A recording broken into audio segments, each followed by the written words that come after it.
Wonders of the world. One of the most wonderful country here in our world is the Philippines. Why? Let me tell you why. Philippines is an archipelagic country composed of 7,641 islands with 81 provinces divided in 17 regions. The country is known for having its rich biodiversity as its main tourist attraction. Its beaches, heritage towns and monuments, mountains, rainforests, islands and diving spots are among the country's most popular tourist destinations. The country's rich historical and cultural heritage, including the festivals and indigenous traditions, are also one of the attractions of Philippines. Luzon sits at the northern end of the Philippines and is the country's largest and most populous island. It's known for its mountains, beaches, and coral reefs, and is home to Manila, the national capital of the Philippines. Set on a deep bay with famed sunsets, the city has many Spanish colonial landmarks, national memorials, and monuments, a centuries-old Chinatown, and a diversity of museums. The Philippines is brimming with over 7,000 stunning islands that never fails to amaze its visitors. Many of them can be seen in the island of Luzon. The most famous tourist spot in Baguio is Mines View Park because of the great view it offers. In the early 20th century, Baguio was a mining town. Mines View Park sits on a ridge of the northeast side of Baguio, where you can see a stunning view of the Cordillera Mountains and Benguet's old copper and gold mines. While you're there, you can also try on the Ifugao's traditional clothes and take a photo. Bangue Windmills. The Bangue Windmills are not just a popular tourist destination in Ilocos, but they are serve a great purpose providing sustainable energy. You'll see around 15 to 20 windmills in the area along the beach. Escolta. Escolta is one of the most underrated tourist spots in Luzon. Although it looks greatly damaged and forgotten after World War II, it's actually those factors that make Escolta so interesting. That's why it's easy to see why millennials and photographers love to visit it. Now, Escolta is not just a famous photography subject, but also a great place to experience good food, arts, crafts, and music festivals. Binondo. When in Manila, you can never consider yourself a real foodie until you have been to Binondo. Home to the oldest Chinatown in the world, Binondo offers a great food adventure from fried siopaw, dim sum, and roast duck to adventurous eats like frog legs. Binondo has just everything about your tummy could ever crave.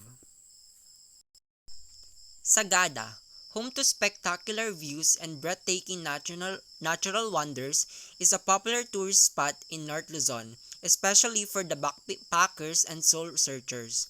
The place offers sunny but cool weather, lush natural landscapes, and a sea of clouds that will let you think whether you're still on Earth, making it a perfect setting for a romantic film. Anawangin Cove, another tourist attraction in Luzon that will delight campers and beach lovers alike is Anawangin Cove in Zambales. Its crescent-shaped, fine white sand beach and sun-clouded island vibe capture its visitors' hearts. There are no hotels here. You can only sleep in the cave or in the cove on a tent or by renting a cottage. There's also no electricity and low signal that makes your trip to Anwangin Cave perfect. Nakpan Beach in El Nido, Palawan, is one of the most beautiful places in Luzon and among the pristine beaches in the Philippines.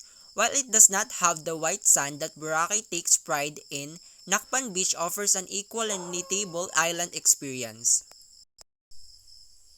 Aside from the 4-kilometer stretch of cream-colored sand, you'll also enjoy the hundreds of swaying coconut trees, a fishing village, clear aqua water with small surfable waves of Nakpan Beach. It's the kind of paradise you've imagined. Mayon Volcano. With the country's many wonders of nature, it's not surprising to see another jaw-dropping tourist spot in the Philippines, Luzon. Mayon Volcano is one of the most beautiful wonders of nature in the country. It is both a stunner and a killer, renowned for its beauty as it is feared for its destructiveness. Its symmetry and perfect cone shape draws attention across the world, but what lies beyond its beauty is its deadly nature and enormous chamber. Taal Volcano. Mention Tagaytay and Taal Volcano will automatically come to mind. Even at its most devastated state, Taal Volcano remains as one of the most eye-catching places in Luzon.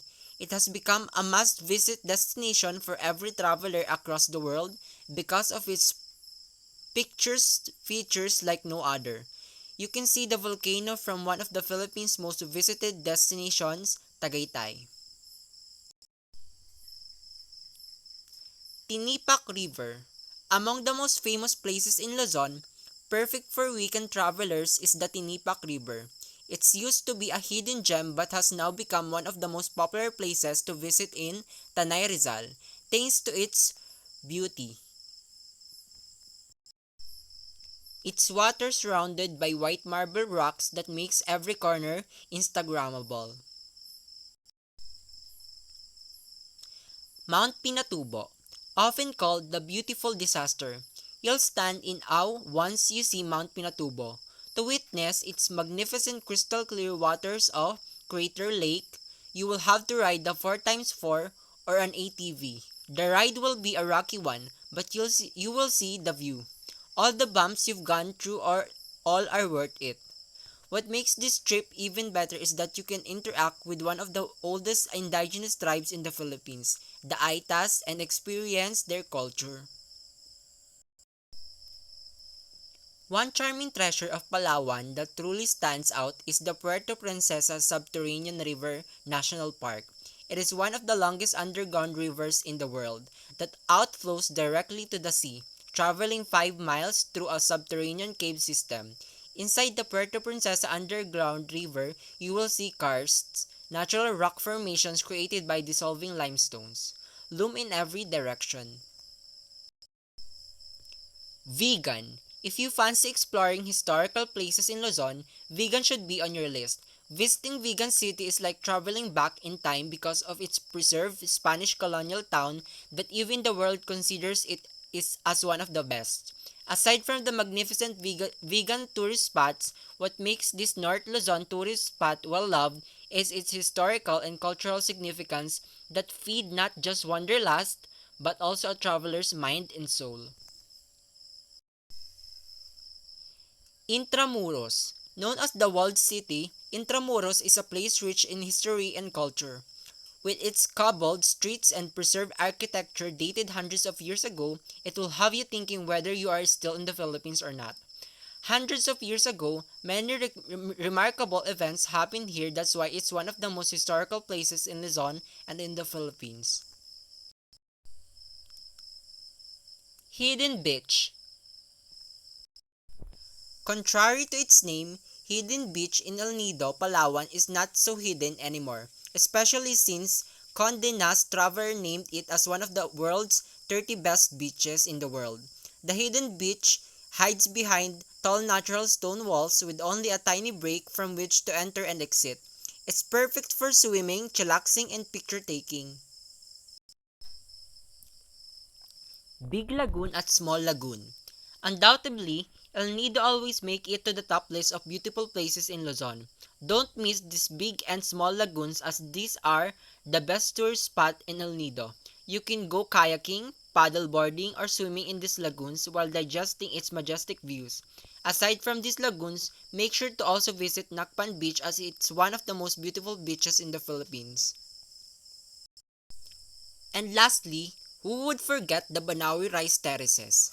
One of the places to visit in Luzon that will make you breath away is Banawi Rice Terraces, locally known as the Hagdan-Hagdang Palayan. This beautiful spot in Luzon is undoubtedly a source of pride, not just for the Infogaos but also for Filipinos across the world. Because of its magnificence, it has been inscribed on the UNESCO World Heritage List in 1995. Now let's talk about the food that is very popular in the Philippines, especially in Luzon. The adobo. Pork adobo is pork cooked in soy sauce, vinegar, and garlic. This is considered by many as the Philippines' national dish because of its popularity. is in preparation and long storage life. Adobo is not only limited to pork and chicken, other meats, seafood, and vegetables such as squid, goat meat, veal, beef, shrimp, river spinach can also be cooked this way.